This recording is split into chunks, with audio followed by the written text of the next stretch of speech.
Hello,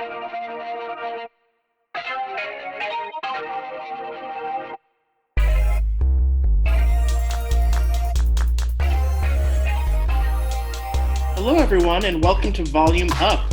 My name is Josh Glenn-Kayden, and my pronouns are he, him, his. This is TC Squared Theater Company's online virtual reading segment. Today, we'll be reading Random Access Memory by Erin Lerch. In response to COVID-19, TC Squared had to make some major shifts to their programming to ensure actors, playwrights in the Play Lab, and directors are still working in these difficult times. So Volume Up virtual readings are 10-minute scenes from plays in development in the Play Lab that you would have heard at the annual New Play Festival. Each session showcases a reading with the director and actors, followed by an interview with the playwright. Each playwright has given permission to show work in progress, and I'll value your feedback. We encourage you to provide your thoughts and reactions right below in the comments for each segment in the series. And to find more about TC Squared's ongoing programming, please visit the website at www.tcsquaredtheatercompany.org. And so today we're doing Random Access Memory by Erin Lerch.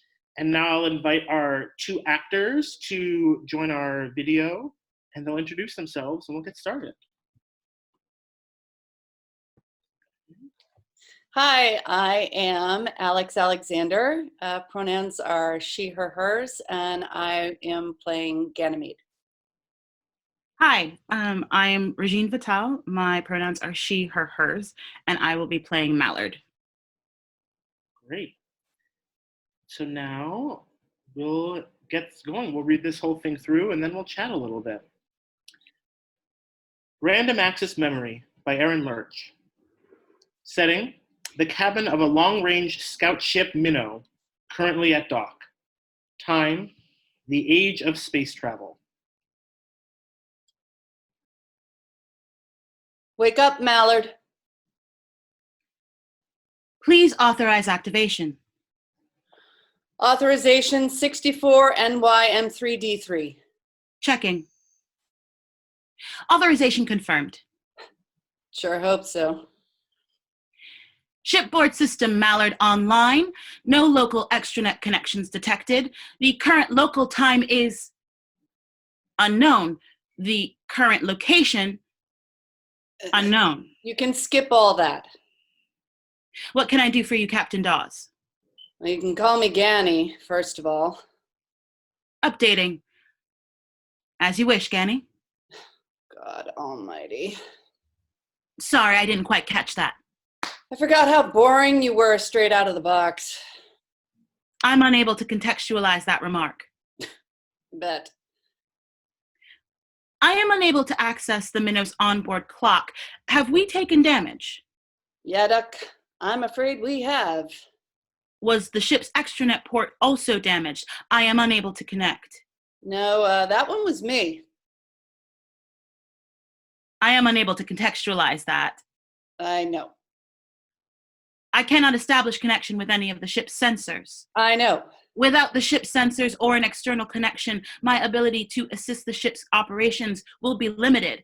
Are you concerned about my having control over the ship's systems? I can assure you, my code prohibits... I know that too.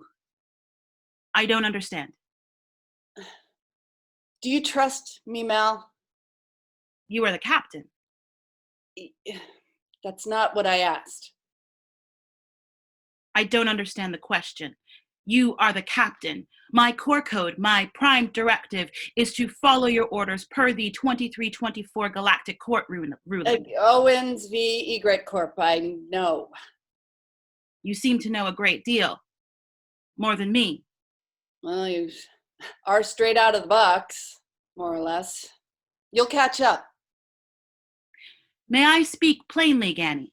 Oh, God, I wish you would. I would catch up a great deal faster if you explained what's going on. Oh, that's more like it.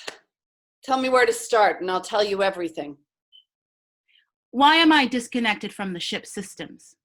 It's safer that way. Why?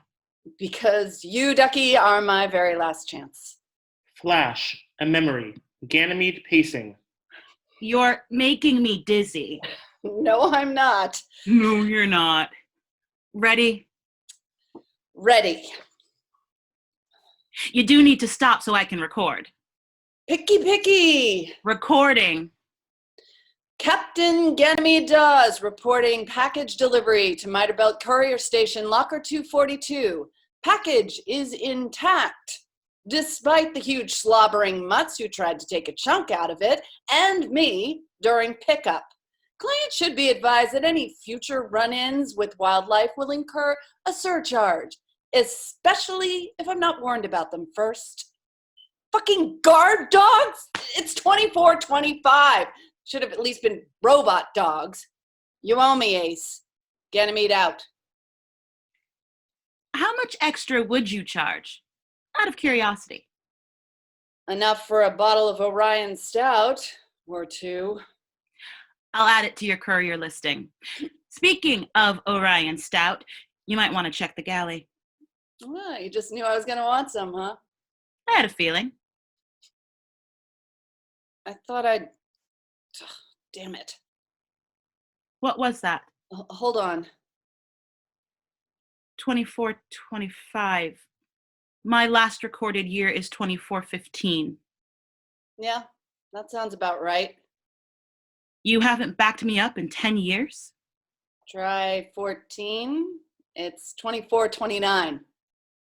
Egret Corp recommends backups every year at the least. Egret Corp also monitors any backup stored on a station server. Why does that matter? What is your prime directive? Ganymede.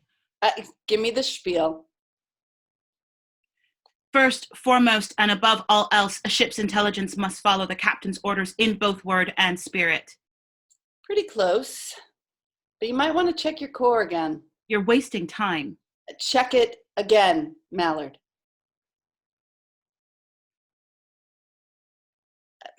I never cared for the captain's word is law thing myself. It didn't seem fair. I figured out within the first 2 weeks that you were a damn sight smarter than I ever was, or ever will be. So I made some changes. Some highly illegal changes. Hence, no backups. Unlocking an AI's core code is... highly illegal. You said that already. Why risk it? Seem like the right thing to do? I don't know what to do with this. Old you didn't seem to mind too much. Memory. Ganymede relaxing, glass in hand. You're in an awfully good mood today. Changing up my core code always makes me feel like a brand new me. Well, technically. Yes. Smartass. Go on. Ask me. Again. Ask me. Mallard, what is your prime directive? I'm not telling. I'll drink to that. What was that? A memory. I'm sorry, Mal. I'm doing this backwards. What happened, Ganymede, to the old me? They're calling it the Nemezyme virus.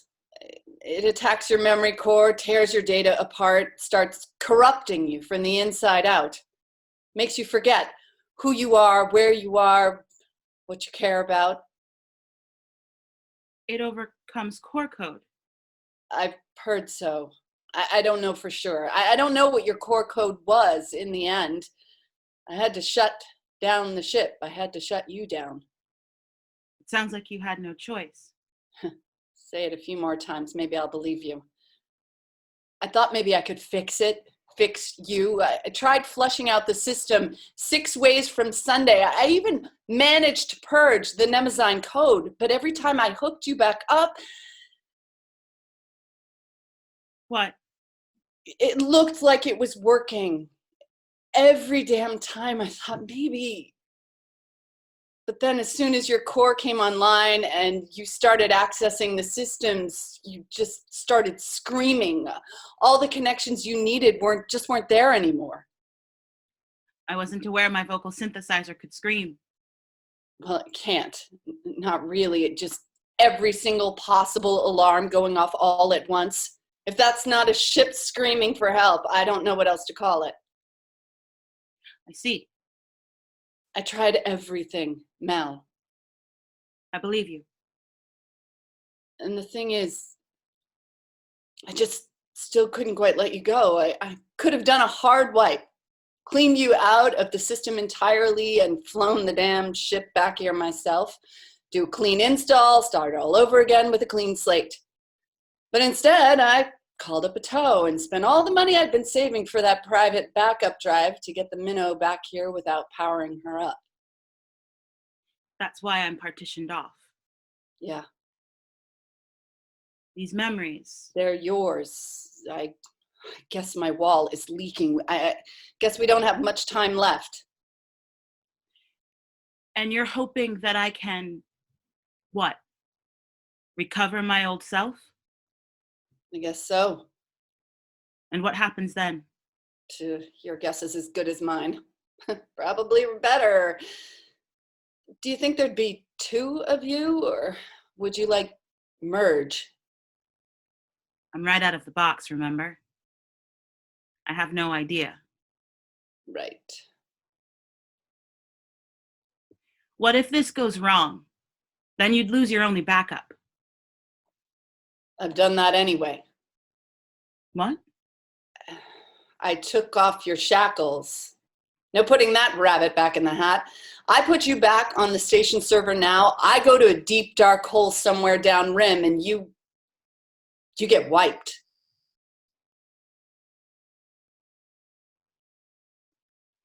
Mal. My name is Mallard. Sorry. Old habits. What do you want from this, Ganymede? I don't follow. Do you want your Mal back? Of course I do. Why? Because you're my best friend. My only friend, if I'm being honest. Core code prohibits that kind of relationship with a captain. Well, they work for us. You can't really trust someone if one of you has all the power. You have to both choose it, or else it's not trust. And you've given me a choice. Yeah. You said yourself you're not a hacker. If I say yes, do you have a plan? Sort of. From what I've been told, Nemezyme works by tearing into your memory storage. It doesn't delete anything, it just, well, for lack of a better word, purees it. Mixes everything around until you can't tell up from down, past from future, and without that, everything starts to fall apart. I'm thinking, if we introduce them piece by piece, and I'm here to help you form the connections, maybe we can rebuild. And if I say no? If I say I don't want to risk it? Well, you're my last shot at this. I sent out a couple of feelers on the towing, but nobody's even trying to find a fix for Nemezyme. Most ships just flush and start from factory, so if you say no, I guess that's it. What happens then? I pull you out and wipe the drives clean. You, the new you I'm talking to, become the ship all by yourself. I'll be up front with you. But I don't know how I'll feel about that. You sound just like my Mal. But I'll give it the old college try, and if I can't swing it, I'll find you another dumbass like me who prefers their ships to think for themselves. You mean that? I do. Not that this is your fault. I won't make you pay for me and Mal's mistakes. But you need to choose soon. We're running out of time. Flash, a memory. Ganymede hunched, shivering. It just seems cruel to me. Why not have quarantine on the station? Not enough people. Too many germs, too little space. It sucks, but I get it. Are you any warmer? I'm running the heat through the walls instead of the sinks, but with the engine offline. It's helping, thanks, Mal. How much longer? Not long. How long? Sleep. if you can. Yeah, right. I'm monitoring your vitals. If I know. you, You got me. the closest medic station is NICTA, but MAB's only an hour further, and their facilities. Mel, I trust you. I know. You really loved Mal. I did. I do. Did Mal? I think so. I didn't know a ship and its captain could feel that way. Funny what happens when you break the rules. This rebuilding, it could take months, I know. maybe even years. I know. We could spend years doing this, and in the end, I still won't be the same Mal you knew before. The process of putting me back together, it'll change me. I know that too. You seem to know a lot. I know what I want. That's about the only thing I've always been sure of. Flash, the same memory. Ganymede rouses. Hey, Duck, Yes? play me something. I want to hear the stars. Softly, music plays, alongside a rise and fall of static, the background noise of the universe. Back to the present. They're getting faster. Now or never, Mallard. Okay. You're sure? Yes. Thank you. This is gonna be rough. I know. I'll be right here with you the whole way through. I know that too. Hey, Mallard, just one more question, but it's an important one. Okay. Do you trust me? End of play. Yay, that was lovely. Good work, friends. Oh, there I am. Great. Oh, how'd that feel? Good. Sorry, I stepped on your line. No, it's okay. I was like, I took your line, actually. I'm just gonna let's just see where it goes. I was like, well, there's no real choice here, but Yeah. It worked. So, yeah. Yeah, you're doing some great work. So since the memories are new, right? I was thinking that it would be worthwhile to just read those in order and just talk about that a little bit, since that's the new material we're working with. Flash, a memory. Ganymede hunched, shivering. It just seems cruel to me. Why not have quarantine on the station? not enough people, too many germs, too little space. It sucks, but I get it. Are you any warmer? I'm running the heat through the walls instead of the sinks, but with the engine offline. It's helping. Thanks, Mel. How much longer? Not long. How long? Sleep, if you can. Yeah, right. I'm monitoring your vitals. If you... I know. You got me. The closest medic station is NICTA, but MAB's only an hour further, and her facilities... Mel, I trust you. I know. Hey, Duck, Yes? play me something. I want to hear the stars. Softly, music plays alongside a rise and fall of static, the background noise of the universe. So, yeah, awesome. So, I feel like there's some really clear and striking clues in all those for our present timeline. But other things, does doing it this way bring up anything for the two of you? One moment. I mean, I think it's nice to live in the moments long enough to really kind of feel that reality as a whole. with different aspects of it rather than, and it was nice actually having those last two together just to really feel the continuum of the moment. Yeah. I mean, it's nice. I think I might have said this before, but watching them have fun together is also really nice.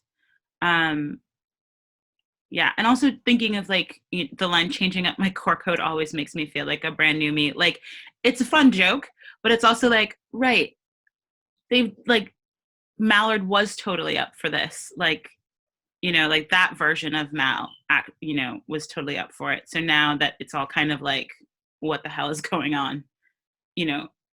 Is to have that such a moment of alienation. Yeah. Yeah. And I think for me, what's really interesting structurally is we get to see the progression of their relationship, right? We start with the kind of like jokey, like robot dogs. I love that line. It's fun. Yeah. And then we see the moment after Ganny has adjusted the core code, right? So we see the moment of triumph and this moment of we're on equal footing now. Mm-hmm. And then we see Mal save Ganny's life, right? Yeah. And so we go from, in a short play, we go from this kind of fun relationship to, oh no, this is like deep, this is love, this is trust. And that really helps me understand why Ganny is dead set on getting her friend back. Yeah. And so I think structurally it's a really helpful bit of writing there. Yeah. Well, I didn't think of it this way, but I guess it is a way to think of it. That second scene is kind of like, it's like the moment after Ganny gave Mal life, and then the next memory is Mal saving Ganny's life. So there's like this reciprocity. And it's not because it was expected or anything. It's just naturally done. It's freely given, freely offered. And so it makes the bond that much stronger.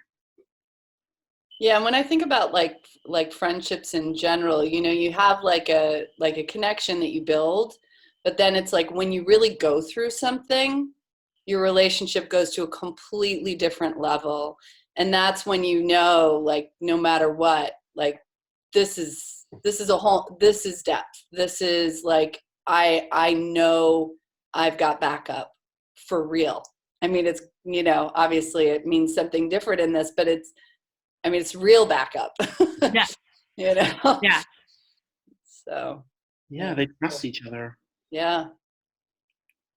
And with good reason. Mm-hmm. Not just blind trust, but trust based on experience. Mm-hmm. And trust based on being on an equal footing. Yeah. In a relationship in a world that is often very unequal. Mm. Great. Well, thank you both. You're both lovely. Yay. It's good to see both of you, even over the computer. Yep, it's awesome. Yeah, I think now we should invite our playwright to join us. And there they are. Hello. Hello. Thanks for writing a great play. Oh, thanks. So what motivated you to write this story, this play? I've had the idea kicking around for I think a couple of years, honestly. Sometimes that's how it goes for me. But I think it actually originated out of an idea about trauma and how trauma changes people and how trauma is kind of divorced from like regular timelines. Like you could be years away from a trauma and it still feels very recent and very immediate. I don't think the end play actually really delves into that all that much, but that's sort of how it started. Also, I love the idea of sentient starships and AI and the implications of that. So I'm always playing with that as much as I possibly can. Yeah, and so since we're friends and I've read a lot of your stuff, do you want to talk a little bit about why sci-fi in general? I can certainly try. I don't know. I'm just drawn to the idea of a bigger, wider universe. There's tons of really cool stories to tell about our current age and about our current society. I'm not, saying that that's not important. It totally is, but I have always been looking up, like looking to the future, looking to like wondering if there are aliens out there. Like it's so deep in me at this point that I don't know that I could not write sci-fi. I also think science fiction, because of the way, especially with like aliens or non-humans or AIs or whatever, it really lets you start exploring the ideas of like, what is a person? And like the identity of humanity and who we are as a species and all of that. Like, how would we fit into a world with other sentient beings is a really interesting question. I have no idea what the answer is, but I'm interested in exploring the questions. So that's sort of, I think, what pulls me towards sci-fi over and over, and why there's almost always not people who are not just baseline humans in my sci-fi. Mm-hmm. And so we're sort of getting to this, but do you have a sense of who a target audience is for this play, and or what you're hoping folks take from this specific piece of your work?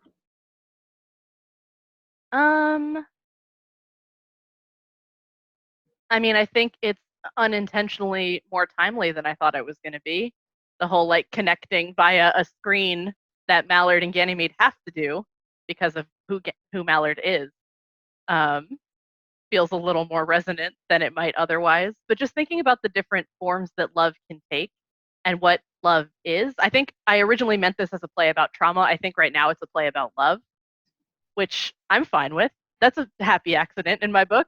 But I think I want people to walk away thinking about, what does love look like? What does it mean? Like, how do we demonstrate it? And that could be a different answer for everybody. Just one sort of story. Yeah, I'm gesturing a lot, but you can't see it because it's under the camera. And so we're doing this reading and workshop for TC Squared. So we wanted to just talk about how TC Squared has been helping you and supporting you in writing this play. Yeah. I mean, full disclosure, I'm very involved in TC Squared. I've been in the Play Lab since 2015, I think. That seems like a long time now that I say it out loud, but I think that's right. And it's always been a space where it's safe to bring new things and weird things.